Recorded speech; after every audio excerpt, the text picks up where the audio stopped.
Hi guys, ಎಲ್ರಿಗೂ ನಮಸ್ಕಾರ. Welcome to V studio. Yes, Bigg Boss ಅಗ್ನಿ ಪರೀಕ್ಷೆಯ ಫಸ್ಟ್ ಎಪಿಸೋಡ್ ಹೇಗೆ ಬಂತು ಅನ್ನೋದನ್ನ ಕಮೆಂಟ್ ಸೆಕ್ಷನ್ ಅಲ್ಲಿ ತಿಳಿಸಿ. ಯಾಕಂದ್ರೆ ಸೋಷಿಯಲ್ ಮೀಡಿಯಾದಲ್ಲಿ ತುಂಬಾ ವಿಡಿಯೋಸ್ಗಳನ್ನ ನೋಡಿರ್ತೀರಾ.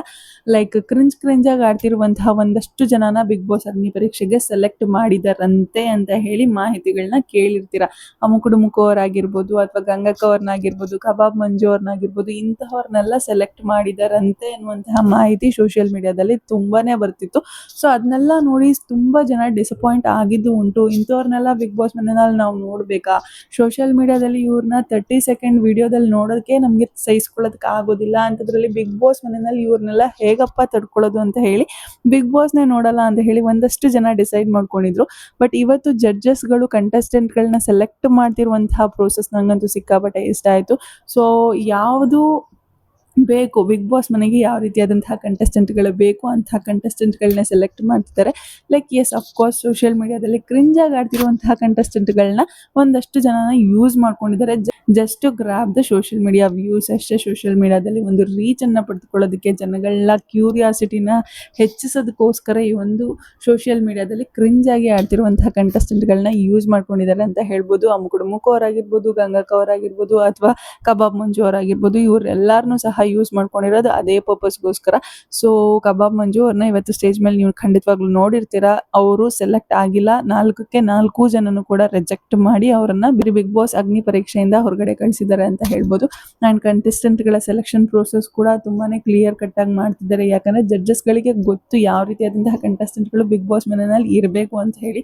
ಅವರೆಲ್ಲರೂ ಕೂಡ ಬಿಗ್ ಬಾಸ್ ಆಟದಲ್ಲಿ ತುಂಬಾನೇ ಪಳಗಿರೋದ್ರಿಂದ ಇಂಥ ಕಂಟೆಸ್ಟೆಂಟ್ ನ ನಾವು ಬಿಗ್ ಬಾಸ್ ಮನೆಗೆ ಸೆಲೆಕ್ಟ್ ಮಾಡಿ ಕೊಟ್ರೆ ಯಾವ ರೀತಿ ಕಂಟೆಂಟ್ ಬೇಕೋ ಆ ರೀತಿ ಕಂಟೆಂಟ್ ನ ಕೊಡ್ತಾರೆ ಅಂತ ಹೇಳಿ ಅವ್ರಿಗೆ ಅನ್ಸ್ಬೇಕು ಅಂತ ಕಂಟೆಸ್ಟೆಂಟ್ ಗಳನ್ನ ಅವರು ಸೆಲೆಕ್ಟ್ ಮಾಡ್ತಿದ್ದಾರೆ.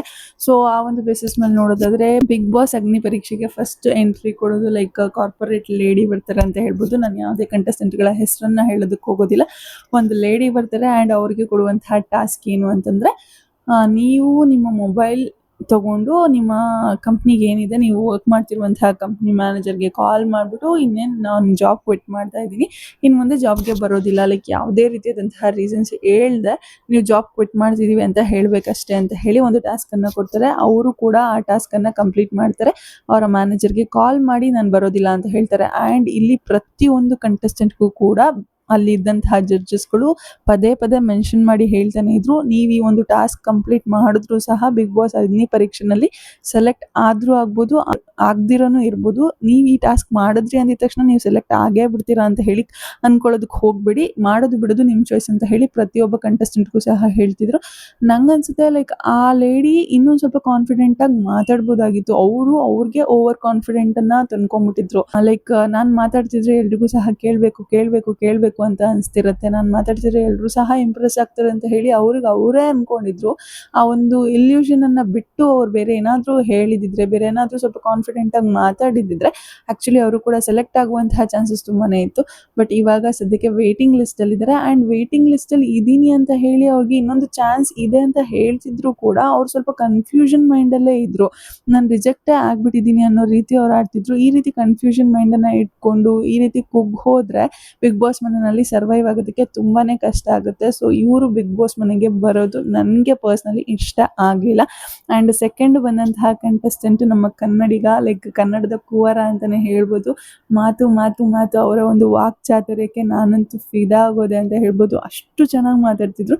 ಬಟ್ ಅದೇ ಮಾತು ಇರಿಟೇಟ್ ಆಗುವಂತಹ ಚಾನ್ಸಸ್ ಕೂಡ ತುಂಬಾ ಇರುತ್ತೆ. ಯಾಕಂದ್ರೆ ಆ ಒಂದು ಮಾತಿಂದನೇ ಸಂಗೀತ ಶೃಂಗೇರಿ ಅವರ ಒಂದು ಸೆಲೆಕ್ಷನ್ ಪ್ರೋಸೆಸ್ ಕೂಡ ರಿಜೆಕ್ಟ್ ಆಗೋ ಹಾಗೆ ಆಯ್ತು. ಸಂಗೀತ ಶೃಂಗೇರಿ ಅವರು ಕೂಡ ತುಂಬಾನೇ ಇಂಪ್ರೆಸ್ ಆಗಿದ್ರು ಅವ್ರು ಮಾತಾಡ್ತಿರುವಂತಹ ರೀತಿನ ನೋಡಿ. ಬಟ್ ಅವರು ತುಂಬಾ ಸ್ಪೀಡಾಗಿ ಮಾತಾಡ್ತಾರೆ. ಸೊ ಏನ್ ಕನ್ವೆ ಮಾಡಕ್ ಹೊರಟಿದ್ದಾರೆ ಅನ್ನೋದು ಒಂದಷ್ಟು ಜನಕ್ಕೆ ಅರ್ಥ ಆಗ್ದಿರೋನು ಕೂಡ ಇರ್ಬೋದು. ಆ್ಯಂಡ್ ಪ್ರೋಮೋ ನೋಡಿದಾಗ ನಮ್ಮೆಲ್ರಿಗೂ ಅನ್ಸಿದ್ದು ವಿನಯ್ ಗೌಡ ಅವರು ತಲೆ ಬೋಡ್ಸ್ಕೊಳ್ಳೋದಕ್ಕೆ ಟಾಸ್ಕ್ ಕೊಟ್ಟಿದ್ದಾರೆ ಅಂತ ಹೇಳಿ ಪ್ರೋಮೋ ನೋಡಿದಾಗ ನಮ್ಮೆಲ್ರಿಗೂ ಅನಿಸಿತು. ಬಟ್ ಆ ಪ್ರೋಮೋ ಲೈಕ್ ಎಪಿಸೋಡ್ ನೋಡಿದ್ಮೇಲೆ ಗೊತ್ತಾಯಿತು, ಆ ವ್ಯಕ್ತಿಯಾಗಿ ಅವರೇನೆ ಬಂದು ನಾನು ಯಾರು ತಲೆ ಬೋಡ್ಸೋಕ್ಕೂ ರೆಡಿ ಇದ್ದೀನಿ, ನಾನು ತಲೆ ಬೋಡ್ಸ್ಕೊಳ್ಳೋದಕ್ಕೂ ರೆಡಿ ಇದ್ದೀನಿ, ಒಟ್ಟಿನಲ್ಲಿ ನಾನು ಬಿಗ್ ಬಾಸ್ ಮನೆಗೆ ಹೋಗಬೇಕು ಅಷ್ಟೇ ಅಂತ ಹೇಳಿದ ಮೇಲೆ ವಿನಯ್ ಗೌಡ ಅವರು ಈ ಒಂದು ಟಾಸ್ಕ್ ಕೊಟ್ಟಿರೋದು ಅಂತ ಹೇಳಿ ನಮಗೆ ಕ್ಲಿಯರ್ ಕಟ್ ಆಗಿ ಎಪಿಸೋಡ್ ನೋಡಿದ ಮೇಲೆ ಗೊತ್ತಾಯಿತು. ಬಟ್ ಎಸ್, ಅಫ್ಕೋರ್ಸ್ ತುಂಬ ಚೆನ್ನಾಗಿ ಮಾತಾಡ್ತಾರೆ. ಇಂಥ ಕಂಟೆಸ್ಟೆಂಟ್ ಬಿಗ್ ಬಾಸ್ ಮನೆಗೆ ಬೇಕು. ಬಟ್ ಸಂಗೀತ ಶೃಂಗೇರಿ ಅವರು ಒಂದು ಚಾನ್ಸ್ ಅನ್ನು ಕೊಟ್ಬಿಟ್ಟು ಅವ್ರನ್ನ ಸೆಲೆಕ್ಟ್ ಮಾಡ್ಬೋದಾಗಿತ್ತು. ಸೊ 4ಕ್ಕೆ 4 ಜಡ್ಜಸ್ಗಳು ಅವ್ರನ್ನ ಸೆಲೆಕ್ಟ್ ಮಾಡಿದ್ದಾರೆ. ಮಾಡಿದ್ರೆ ಅವ್ರಿಗೂ ಕೂಡ ಸ್ಟಾರ್ ಕಂಟೆಸ್ಟೆಂಟ್ ಅಂತ ಹೇಳಿ ಒಂದು ಬ್ರ್ಯಾಡ್ ಸಿಕ್ತಿತ್ತು. ಬಟ್ ಅವರ ಒಂದು ಆತುರ ಲೈಕ್ ಮೂರು ಜನ ನನ್ನನ್ನು ಸೆಲೆಕ್ಟ್ ಮಾಡಿಬಿಟ್ರು. ಸೊ ಅಷ್ಟೇ ಮುಗೀತು ಬಿಡು, ಇನ್ನೇನು ನಾನು ಸೆಲೆಕ್ಟ್ ಅನ್ನೋ ರೀತಿ ಅಲ್ಲಿ ನೆಗ್ಲೆಕ್ಟ್ ಮಾಡಿದ್ರು ಸಂಗೀತ ಶೃಂಗೇರಿ ಅವರ ಒಂದು ಜಡ್ಜ್ಮೆಂಟ್ನ. ಸೊ ಅದಕ್ಕೋಸ್ಕರ ಸಂಗೀತ ಶೃಂಗೇರಿ ಅವರು ಅವ್ರನ್ನ ರಿಜೆಕ್ಟ್ ಮಾಡ್ತಾರೆ. ಬಟ್ 3 ಜನನು ಕೂಡ ಸೆಲೆಕ್ಟ್ ಮಾಡಿದ್ದಾರೆ. ಅವರು ಕೂಡ ಬಿಗ್ ಬಾಸ್ ಅಗ್ನಿ ಪರೀಕ್ಷೆಗೆ ಸೆಲೆಕ್ಟ್ ಆಗಿದ್ದಾರೆ. ಸೊ ಕಂಗ್ರ್ಯಾಚುಲೇಷನ್ಸ್, ಒಳ್ಳೆಯದಾಗಲಿ. ಆ್ಯಂಡ್ ನೆಕ್ಸ್ಟ್ ಬರುವಂತಹ ಕಂಟೆಸ್ಟೆಂಟು ಅಮೆರಿಕನ್ ಬ್ಯಾಕ್ಗ್ರೌಂಡಿಂದ ಬರ್ತಿರುವಂತಹ ಕಂಟೆಸ್ಟೆಂಟು. ಲೈಕ್ ಒಂದು ಬ್ಯಾಗನ್ನು ತೊಗೊಂಬರ್ತಾರೆ. ಅವ್ರ ಅಪ್ಪ ಗ್ರ್ಯಾಜುಯೇಷನ್ ಡೇಗೆ ತಂದುಕೊಟ್ಟಿರುವಂತಹ ಒಂದು ಬ್ಯಾಗಲ್ಲಿ ಅವರ ಒಂದು ಮೇಕಪ್ ಸೆಟ್ಟನ್ನು ಇಟ್ಕೊಂಡು ತೊಗೊಂಬಂದಿರ್ತಾರೆ. ಸೊ ಅದನ್ನೆಲ್ಲವನ್ನು ಸಹ ಡೆಸ್ಟ್ರಾಯ್ ಮಾಡಬೇಕು ಅಂತ ಹೇಳ್ತಾರೆ. ಎಸ್ ಅಫ್ಕೋರ್ಸ್ ನಾನು ಮಾಡ್ತೀನಿ ಅಂತ ಹೇಳಿ ಮೇಕಪ್ ಐಟಮ್ಸ್ ಎಲ್ಲವನ್ನು ಸಹ ಡೆಸ್ಟ್ರಾಯ್ ಮಾಡ್ತಾರೆ. ಬಟ್ ಅಪ್ಪನ ಸೆಂಟಿಮೆಂಟ್ ಇದ್ದಿದ್ದರಿಂದ ಲೈಕ್ ಫಸ್ಟ್ ಹೇಳೋದೇ ಬ್ಯಾಗ್ನ ಡೆಸ್ಟ್ರಾಯ್ ಮಾಡಬೇಕು ಅಂತ ಹೇಳಿ. ಸೊ ಲೈಕ್ ಟಾಸ್ಕ್ ಅಂತ ಅಂದಾಗ ಬಿಗ್ ಬಾಸ್ ಏನೇ ಕೊಟ್ಟರು ಮಾಡ್ತೀನಿ ಅಂತ ಹೇಳಿ ಅವರು ಅಫ್ಕೋರ್ಸ್ ಮಾಡೋಕ್ಕೆ ಹೊರಟಿದ್ರು. ಬಟ್ ಆ ಒಂದು ಸೆಂಟಿಮೆಂಟ್ಗೆ ಹರ್ಟ್ ಆಗೋದು ಬೇಡ, ಅಪ್ಪ ಅಮ್ಮ ಅನ್ನುವಂತಹ ಫೀಲಿಂಗ್ಸ್ಗೆ ಹರ್ಟ್ ಆಗೋದು ಬೇಡ ಅಂತ ಹೇಳಿ ಅವರೇ ಆ ಒಂದು ಟಾಸ್ಕನ್ನು ಕ್ಯಾನ್ಸಲ್ ಸಹ ಮಾಡಿಕೊಂಡ್ರು. ಬಟ್ ಅವರು ಕೂಡ 50-50ನಲ್ಲಿ ಇದ್ದಾರೆ. ಯಾಕೆ ಅಂತಂದರೆ ಲೈಕ್ ಒಂದು ಸ್ವಲ್ಪ ಕಾನ್ಫಿಡೆಂಟಾಗಿ ಇರ್ಬೋದಾಗಿತ್ತು. ಇನ್ನೂ ಸ್ವಲ್ಪ ನನಗೂ ಅದೇ ಅನಿಸ್ತು. ಇನ್ನೂ ಸ್ವಲ್ಪ ಕಾನ್ಫಿಡೆಂಟಾಗಿ ಇದ್ದಿದ್ರೆ, ಇಲ್ಲ ನಾನು ಮಾಡೇ ಮಾಡ್ತೀನಿ ಅಂತ ಹೇಳಿ ಬಿಗ್ ಬಾಸಲ್ಲಿ ಏನು ರಗಡ್ನೆಸ್ ಬೇಕು, ಬಿಗ್ ಬಾಸ್ ಮನೆಯಲ್ಲಿ ಒಬ್ಬ ಕಂಟೆಸ್ಟೆಂಟ್ನ ನಾವು ನೋಡಬೇಕು ಅಂದರೆ ಯಾವ ರೀತಿ ರಗಡಾಗಿರಬೇಕು ಆ ರೀತಿ ಸ್ವಲ್ಪ ಕಾನ್ಫಿಡೆಂಟಾಗಿ ಇದ್ದಿದ್ರೆ of course she was talking so well. ತುಂಬ ಅಮೆರಿಕನ್ ಸ್ಲ್ಯಾಂಗ್ ಎಲ್ಲ ತುಂಬ ಚೆನ್ನಾಗಿ ಬರ್ತಿತ್ತು. ಆ್ಯಕ್ಚುಲಿ ಕನ್ನಡನೂ ಕೂಡ ತುಂಬ ಚೆನ್ನಾಗಿ ಮಾತಾಡ್ತಿದ್ರು. ಬಟ್ ಸ್ವಲ್ಪ ಕಾನ್ಫಿಡೆನ್ಸ್ ಅನ್ನೋದು ಬೇಕಾಗ್ತಿತ್ತು. ಸ್ವಲ್ಪ ನೆಗ್ಲೆಕ್ಟ್ ಮಾಡೋ ರೀತಿ ಮಾತಾಡಿದ್ರು. ಎಕ್ಸ್ಪ್ರೆಷನ್ಸ್ ಎಲ್ಲ ಸ್ವಲ್ಪ ನೆಗ್ಲೆಕ್ಟ್ ಮಾಡೋ ರೀತಿ ಅಂತ ಅನಿಸ್ತು. ಒಂಥರ ಡ್ರಮ್ಯಾಟಿಕ್ ಆಗಿರಬೇಕು ಬಿಗ್ ಬಾಸ್ ಮನೆಯಲ್ಲಿ ಕುತ್ಕೊಂಡು ನೋಡೋದಕ್ಕೆ. ಒಂಚೂರು ಡ್ರಮ್ಯಾಟಿಕ್ ಆಗಿರಬೇಕು ಆ್ಯಂಡ್ ಎಕ್ಸ್ಪ್ರೆಸಿವ್ ಆಗಿರಬೇಕು. ಸೊ ಅದೊಂಚೂರು ಇದ್ದಿದ್ರೆ ಅವರು ಕೂಡ ಸೆಲೆಕ್ಟ್ ಆಗಿದ್ದಿದ್ರೆ ಒಂದು ಚಾನ್ಸ್ ಕೊಟ್ಟು ನೋಡ್ಬೋದಾಗಿತ್ತೇನೋ ಅನ್ನೋದು ನನ್ನ ಅಭಿಪ್ರಾಯ. ಆ್ಯಂಡ್ ಇನ್ನು ನೆಕ್ಸ್ಟ್ ಬಂದಿದ್ದೆ ಟ್ವಿನ್ಸ್ಗಳು ಲೈಕ್ ಅಷ್ಟೊಂದು ಓಕೆ ಅಂತ ನನ್ಗೆ ಅನಿಸಿಲ್ಲ. ಲೈಕ್ ಅವರು ಕೂಡ ರಿಜೆಕ್ಟ್ ಆಗಿ ಹೋದರು, ಓಕೆ.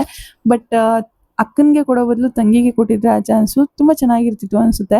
ಯಾಕಂದರೆ ಇಬ್ಬರಲ್ಲಿ ಒಬ್ರು ಹೋಗಬೇಕು ಅಂತ ಹೇಳಿ ಡಿಸೈಡ್ ಮಾಡಿ ಒಬ್ಬರನ್ನ ಆಚೆ ಕಳಿಸ್ತಾರೆ. ತಂಗಿನ ಆಚೆ ಕಳಿಸಿ ಅಕ್ಕನ್ನ ಉಳಿಸ್ಕೊತಾರೆ. ಅಕ್ಕ ಸ್ವಲ್ಪ ಪ್ಯಾನಿಕ್ ಆದರು ಅಂತ ಅನಿಸ್ತು ನನಗೆ. ಸ್ಟೇಜ್ ಮೇಲೆ ಅವ್ರು ಕೇಳ್ತಿದ್ದಂತಹ ಕ್ವಶನ್ಸ್ಗೂ ಇವ್ರು ಕೊಡ್ತಿದ್ದಂತಹ ಆನ್ಸರ್ಗೂ ಕಾನ್ಫಿಡೆಂಟಾಗಿ ಇದ್ದೀನಿ ಅಂತ ತೋರಿಸ್ಕೊಳ್ತಿದ್ರು. ಬಟ್ ಒಳಗೊಳಗಡೆ ತುಂಬ ಭಯ ಪಡ್ತಿದ್ರು ಅಂತ ಅನ್ನಿಸ್ತಿತ್ತು ನನಗೆ. ಲೈಕ್ ಫಾಸ್ಟಾಗಿ ಹೇಳಿಬಿಡೋಣ, ಮುಗಿಸ್ಬಿಡೋಣ ಅನ್ನೋ ರೀತಿ ಹರಿಬರಿನಲ್ಲಿದ್ದರು. ಸೊ ಆ ಒಂದು ಹರಿಬರಿ ಇಲ್ದಿರ ಸ್ವಲ್ಪ ಕಾನ್ಫಿಡೆಂಟಾಗಿ ಮಾತಾಡಿದ್ರೆ ಅವರು ಕೂಡ ಸೆಲೆಕ್ಟ್ ಆಗುವಂತಹ ಚಾನ್ಸಸ್ ಇತ್ತು. ಸೊ ತಂಗಿ ಬಂದು ಒಂದಷ್ಟು ಮಾತುಗಳನ್ನ ಆಡ್ತಾರೆ. ಆವಾಗ ಲೈಕ್ ನಂಗೆ ಅನ್ಸಿದ್ದು ಏನು ಅಂತಂದರೆ ಅಕ್ಕನ್ನ ಬಿಡೋ ಬದಲು ತಂಗಿನ ಬಿಟ್ಟಿದ್ರೆ ಅಫ್ಕೋರ್ಸ್ ಅವರು ಕೂಡ ಸೆಲೆಕ್ಟ್ ಆಗುವಂತಹ ಚಾನ್ಸಸ್ ಇತ್ತು ಅಂತ ಹೇಳಿ ಅನಿಸ್ತು. So better luck next time ಇನ್ನೂ ಸ್ವಲ್ಪ ಕಾನ್ಫಿಡೆಂಟ್ ಆಗಿ ಬಂದು ಈ ಒಂದು ಸ್ಟೇಜ್ನ ಚೆನ್ನಾಗಿ ಉಪಯೋಗಿಸ್ಕೊಳ್ಳಿ ಅಂತ ಹೇಳಕ್ಕೆ ಇಷ್ಟಪಡ್ತೀನಿ. ಆ್ಯಂಡ್ ನೆಕ್ಸ್ಟ್ ಬರೋದು ಲೈಕ್ ಧ್ರುವಂತವರ ಪಾರ್ಟ್ 2. ಈ ವ್ಯಕ್ತಿ ಅಂತ ಹೇಳಿ ಸಾಕಷ್ಟು ಜನ ಸೋಷಿಯಲ್ ಮೀಡಿಯಾದಲ್ಲಿ ಆಲ್ರೆಡಿ ವೀಡಿಯೋಸ್ಗಳನ್ನ ಮಾಡಿ ಹಾಕೋಕ್ಕೆ ಶುರು ಮಾಡಿದ್ದಾರೆ. ಸೊ ನೋಡೋಣ ಇವರ ಕ್ಯಾರೆಕ್ಟರ್ ಹೋಗ್ತಾ ಹೇಗಿರುತ್ತೆ, ಇದೇ ಒಂದು ಮಾಸ್ಟರ್ ಪೀಸ್ ಆಗುತ್ತಾ ಅಥವಾ ಧ್ರುವಂತವರ ಪಾರ್ಟ್ 2 ಕ್ಯಾರೆಕ್ಟರ್ ಆಗುತ್ತಾ ಅಂತ ಹೇಳಿ ಮುಂದೆ ಹೋಗ್ತಾ ದಿನಗಳಲ್ಲಿ ನೋಡೋಣ. ಯಾಕಂದರೆ ಅವರು ಕೂಡ ಸೆಲೆಕ್ಟ್ ಆಗಿದ್ದಾರೆ. ಫಸ್ಟ್ ಬಂದಾಗ ಅವ್ರನ್ನ ಪ್ರೋಮೋದಲ್ಲಿ ತೋರಿಸಿದ ರೀತಿ ಹೇಗಿತ್ತು ಅಂತಂದರೆ ಅವ್ರನ್ನ ಯಾರು ಕೂಡ ಸೆಲೆಕ್ಟೇ ಮಾಡಿಲ್ವೇನೋ ಅನ್ನೋ ರೀತಿ ಪ್ರೋಮೋದಲ್ಲಿ ತೋರಿಸ್ಕೊಟ್ರು. ಬಟ್ ಅವ್ರನ್ನ ಸೆಲೆಕ್ಟ್ ಮಾಡಿದ್ದಾರೆ. ಶ್ರುತಿ ಮೇಡಮ್ ಒಬ್ರು ಮಾತ್ರ ರಿಜೆಕ್ಟ್ ಮಾಡಿದ್ರು. ಲೈಕ್ ಸಂಗೀತ ಶೃಂಗೇರಿ ಅವರು ಹೋಗಿ ಪ್ಲಾಂಕ್ ಚಾಲೆಂಜ್ ಮಾಡ್ತಾರೆ. ಪ್ಲಾಂಕ್ ಚಾಲೆಂಜ್ ಮಾಡಿ ಸೋತ್ರೆ ನೀವು ಮನೆಗೆ ಹೋಗ್ತೀರಾ ಡೈರೆಕ್ಟ್ ಅಂತ ಸಂಗೀತ ಶೃಂಗೇರಿ ಅವರೇ ಹೇಳ್ತಾರೆ. ಬಟ್ ಅವರೇ ಅವರನ್ನ ಸೆಲೆಕ್ಟ್ ಮಾಡ್ತಾರೆ. ಆ್ಯಕ್ಚುಲಿ ಅಂಥ ಕ್ಯಾರೆಕ್ಟರ್ ಬಿಗ್ ಬಾಸ್ ಮನೆಗೆ ಬೇಕು ಅನ್ನೋದು ನನ್ನ ಅಭಿಪ್ರಾಯ. ಯಾಕೆಂದರೆ ಲೈಕ್ ಎಲ್ಲರೂ ಸೇರ್ಕೊಂಡು ಒಂದು ರೀತಿ ಥಿಂಕ್ ಮಾಡ್ತಿದ್ರೆ ಇವರೊಬ್ಬರೇ ಇನ್ನೊಂದು ಡಿಫ್ರೆಂಟಾಗಿ ಥಿಂಕ್ ಮಾಡ್ತಿರ್ತಾರೆ. ಅಂಥ ಒಂದು ಕ್ಯಾರೆಕ್ಟರ್ ಬಿಗ್ ಬಾಸ್ ಮನೆಯಲ್ಲಿದ್ದರೆ ಬಿಗ್ ಬಾಸ್ ಆಟದ ರೀತಿನೇ ಬದಲಾಗುತ್ತೆ. ಆ್ಯಂಡ್ ನೋಡೋರ್ಗೂ ಸಹ ತುಂಬಾ ಮಜಾ ಬರುತ್ತೆ ಅಂತ ಹೇಳ್ಬೋದು. ಯಾರೋ ಒಬ್ಬ ವ್ಯಕ್ತಿ ಏನೋ ಹೇಳ್ತಿದ್ದಾರೆ ಅಂತಂದಾಗ ಅದನ್ನ ಸಿಂಪಲ್ಲಾಗಿ ಅರ್ಥ ಮಾಡ್ಕೊಳ್ಳುವಂತಹ ವ್ಯಕ್ತಿ ಇದ್ಬಿಟ್ರೆ ಲೈಕ್ ನಾರ್ಮಲ್ ಆಗಿ ಹೋಗ್ಬಿಡುತ್ತೆ ಬಿಗ್ ಬಾಸ್ ಶೋ ಅನ್ನೋದು. ಸೊ ಅದನ್ನು ತುಂಬಾ ಕಾಂಪ್ಲಿಕೇಟೆಡ್ ಮಾಡಿಕೊಂಡು ಸಿಂಪಲ್ ವಿಚಾರಕ್ಕೂ ಸಹ ಕಾಂಪ್ಲಿಕೇಶನ್ ಮಾಡಿಕೊಂಡು ಅದನ್ನ ಬೇರೆ ರೀತಿಯೇ ಅರ್ಥ ಮಾಡಿಕೊಂಡು ಆ ಆಟನ ಆಡೋದಿದೆಯಲ್ಲ, ಸೊ ಅದ್ರಲ್ಲಿ ತುಂಬಾ ಮಜಾ ಬರುತ್ತೆ ಬಿಗ್ ಬಾಸ್ ಮನೆನ ನೋಡೋದಕ್ಕೆ. ಸೊ ಅದಕ್ಕೋಸ್ಕರ ಆ ವ್ಯಕ್ತಿ ಇರಲಿ ಅಂತ ಹೇಳಿ ನನಗೂ ಸಹ ಅನಿಸ್ತು. ಆ್ಯಂಡ್ ಎಕ್ಸ್ಪ್ರೆಷನ್ಸು ಸಹ ಫೇಶಿಯಲ್ ಎಕ್ಸ್ಪ್ರೆಷನ್ಸ್ ಹಿಂಗೆ ಅಂತ ಚೇಂಜ್ ಮಾಡ್ತಿದ್ರು. ಸೊ ಲೈಕ್ 6 ಕೊಟ್ಟರೆ ಅತ್ತೆ ಕಡೆ, 3 ಕೊಟ್ಟರೆ ಸೊಸೆ ಕಡೆ ಅಂತಾರಲ್ಲ, ಆ ರೀತಿಯ ವ್ಯಕ್ತಿ ಆಡ್ತಿದ್ರು. ಸೊ ಅಂತಹ ಕ್ಯಾರೆಕ್ಟರ್ಸ್ ಇರಲಿ, ಒಂಥರ ಫಿಟ್ಟಿಂಗ್ ಇಡುವಂಥ ಕ್ಯಾರೆಕ್ಟರ್ ನೇಚರ್ ಅಂತ ಅನಿಸುತ್ತೆ. ಸೊ ನೋಡೋಣ, ಇವ್ರು ಬಂದರೆ ಇವ್ರ ಜೊತೆ ಇರ್ತೀನಿ, ಅವ್ರು ಬಂದರೆ ಅವ್ರ ಜೊತೆ ಇರ್ತೀನಿ ಅನ್ನೋ ರೀತಿ ಇದ್ದಾರೆ. ಸೊ ನೋಡೋಣ ಇಂಥ ಕ್ಯಾರೆಕ್ಟರ್ಸ್ ಬಿಗ್ ಬಾಸ್ ಮನೆಯಲ್ಲಿ ಯಾವ ರೀತಿ ಮಸಾಲನ ಆ್ಯಡ್ ಮಾಡ್ತಾರೆ ಬಿಗ್ ಬಾಸ್ ಶೋಗೆ ಅಂತ ಹೇಳಿ. ಆ್ಯಂಡ್ ಅಲ್ಲಿರುವಂತಹ ಜಡ್ಜಸ್ ಆಗಿರ್ಬೋದು, ಆ್ಯಂಕರ್ಸ್ ಆಗಿರ್ಬೋದು ಕಾಯ್ತಿರೋದು ಒಂದೇ ಒಂದು ವಿಚಾರಕ್ಕೆ. ಲೈಕ್ ಇವರು ಬಿಗ್ ಬಾಸ್ ಮನೆಯಲ್ಲಿ ನಮ್ಮ ಸುದೀಪ್ ಅಣ್ಣನ ಕೈನಲ್ಲಿ ಸಿಕ್ಕಾಕೊಂಡಾಗ ಯಾವ ರೀತಿ ಇರುತ್ತೆ ಆ ಎಪಿಸೋಡ್ ನೋಡೋದಕ್ಕೆ ಬರೋದಕ್ಕೆ ಅಂತ ಹೇಳಿ ಎಲ್ಲರೂ ಸಹ ವೇಟ್ ಮಾಡ್ತಿದ್ದಾರೆ ಆ್ಯಂಡ್ ನಾನು ಕೂಡ ಅದಕ್ಕೆ ವೇಟ್ ಮಾಡ್ತಿದ್ದೀನಿ. ಆ್ಯಂಡ್ ಈ ವ್ಯಕ್ತಿ ಸೆಲೆಕ್ಟ್ ಆಗಿದ್ದು ನಿಮಗೆ ಇಷ್ಟ ಆಯ್ತಾ ಇಲ್ವಾ ಅನ್ನೋದನ್ನ ಕಮೆಂಟ್ ಸೆಕ್ಷನಲ್ಲಿ ತಿಳಿಸಿ. ನನ್ನ ಪ್ರಕಾರ ಸೆಲೆಕ್ಟ್ ಆಗಿದ್ದು ಒಳ್ಳೆಯದೇ ಆಯಿತು ಅಂತ ನಂಗೆ ಅನಿಸ್ತಿದೆ. ಆ್ಯಂಡ್ ಇನ್ನು ನೆಕ್ಸ್ಟ್ ಬಂದಂತಹ ಕಂಟೆಸ್ಟೆಂಟ್ ಅಂತಂದರೆ ನಮ್ಮ 72+ ಏಜ್ ಆಗಿರುವಂತಹ ಒಬ್ಬ ಅಜ್ಜಿ ಬಂದಿದ್ರು. ಆ್ಯಂಡ್ ಅವರ ಒಂದು ಫಿಟ್ನೆಸ್ಗೆ ಅವರ ಒಂದು ಆ್ಯಕ್ಟಿವ್ನೆಸ್ಗೆ ಹ್ಯಾಟ್ಸ್ ಆಫ್ ಅಂತ ಹೇಳ್ಬೋದು.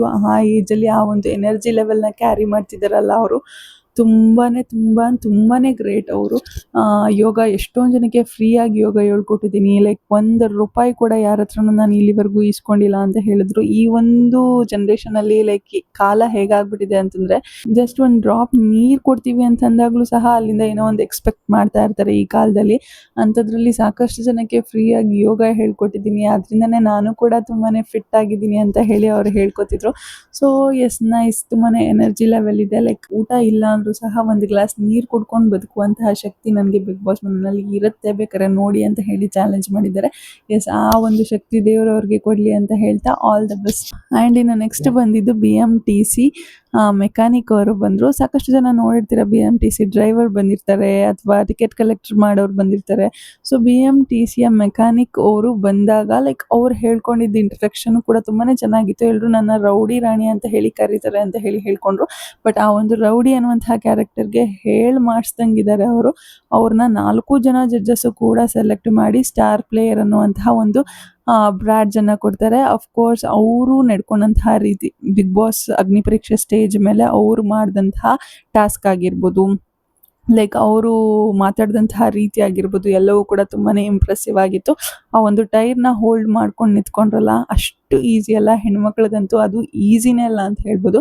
ಜಸ್ಟ್ 30 ಸೆಕೆಂಡ್ಸ್ ಹೋಲ್ಡ್ ಮಾಡ್ಕೊಂಡಿರಿ ಅಂತಂದರೆ ಆಲ್ಮೋಸ್ಟ್ 45 ಸೆಕೆಂಡ್ಸ್ವರೆಗೂ ಹೋಲ್ಡ್ ಮಾಡ್ಕೊಂಡಿದ್ರು. ಆ್ಯಂಡ್ ಇನ್ನು ನಿರಂಜನ್ ದೇಶಪಾಂಡೆ ಅವರು ಕೂಡ ಲಾಸ್ಟಲ್ಲಿ ಒಂಚೂರು ಡಿಸ್ಟ್ರಾಕ್ಟ್ ಮಾಡಿದ್ರು ಕೂಡ ಅವರ ಕೈ ಒಂಚೂರು ಶೇಕ್ ಆಗಲಿಲ್ಲ. ಅಷ್ಟು ಸ್ಟ್ರಾಂಗ್ ಆಗಿದ್ದಾರೆ. ಬಿಗ್ ಬಾಸ್ ಮನೆಯಲ್ಲಿ ಇಂಥ ಕಂಟೆಸ್ಟೆಂಟ್ ಖಂಡಿತವಾಗ್ಲೂ ಬೇಕು. ಯಾವುದಾದ್ರೂ ಫಿಸಿಕಲ್ ಟಾಸ್ಕ್ ಬಂತು ಅಂತಂದರೆ she will kill it, she will nail it ಅಂತ ಹೇಳ್ಬೋದು ಅಂತಹ ಟಾಸ್ಕ್ಗಳನ್ನ. ಸೊ ಆ ಕಂಟೆಸ್ಟೆಂಟ್ ಬಿಗ್ ಬಾಸ್ ಅಗ್ನಿ ಪರೀಕ್ಷೆಯಲ್ಲಿ ಸೆಲೆಕ್ಟ್ ಆಗಿ ನಂತರ ಬಿಗ್ ಬಾಸ್ ಮೇನ್ ಸೀಸನ್ಗೆ ಹೋಗಲಿ ಅನ್ನೋದು ನನ್ನ ಅಭಿಪ್ರಾಯ. ಸೊ ಇಷ್ಟು ಜನ ಕಂಟೆಸ್ಟೆಂಟ್ಗಳಲ್ಲಿ ಜಡ್ಜಸ್ ಸೆಲೆಕ್ಟ್ ಮಾಡಿರುವಂತಹ ಕಂಟೆಸ್ಟೆಂಟ್ಗಳು ನಿಮಗೆ ಇವ್ರು ಬೇಡ ಆಗಿತ್ತು ಅಂತ ಹೇಳಿ ಅನಿಸ್ತು ಅನ್ನೋದನ್ನು ಕಮೆಂಟ್ ಸೆಕ್ಷನಲ್ಲಿ ತಿಳಿಸಿ. ಅಥವಾ ಜಡ್ಜಸ್ಗಳು ರಿಜೆಕ್ಟ್ ಮಾಡಿರುವಂತಹ ಕಂಟೆಸ್ಟೆಂಟ್ಗಳಲ್ಲಿ ಇಂತಹ ಕ್ಯಾರೆಕ್ಟರ್ ಇದ್ದಿದ್ರೆ ಚೆನ್ನಾಗಿರ್ತಿತ್ತು ಬಟ್ ರಿಜೆಕ್ಟ್ ಮಾಡಿಬಿಟ್ರು ಅಂತ ಹೇಳಿ ಅನಿಸ್ತು, ಅದನ್ನು ಸಹ ಕಮೆಂಟ್ ಸೆಕ್ಷನಲ್ಲಿ ತಿಳಿಸಿ ಅಂತ ಹೇಳ್ತಾ ಇವತ್ತಿನ ವಿಡಿಯೋನ ಎಲ್ಲಿಗೆ ಎಂಡ್ ಮಾಡ್ತಾ ಇದ್ದೀನಿ. ಆ್ಯಂಡ್ ಇದೇ ರೀತಿಯಾದಂತಹ ಬಿಗ್ ಬಾಸ್ ಅಪ್ಡೇಟ್ಸ್ಗಳಿಗಾಗಿ ವಿ ಸ್ಟುಡಿಯೋ ಯೂಟ್ಯೂಬ್ ಚಾನಲ್ನ ಸಬ್ಸ್ಕ್ರೈಬ್ ಮಾಡ್ಕೊಳೋದಕ್ಕೆ ಮರಿಬೇಡಿ ಅಂತ ಹೇಳ್ತಾ thank you so much. Love you all. Take care. Bye bye.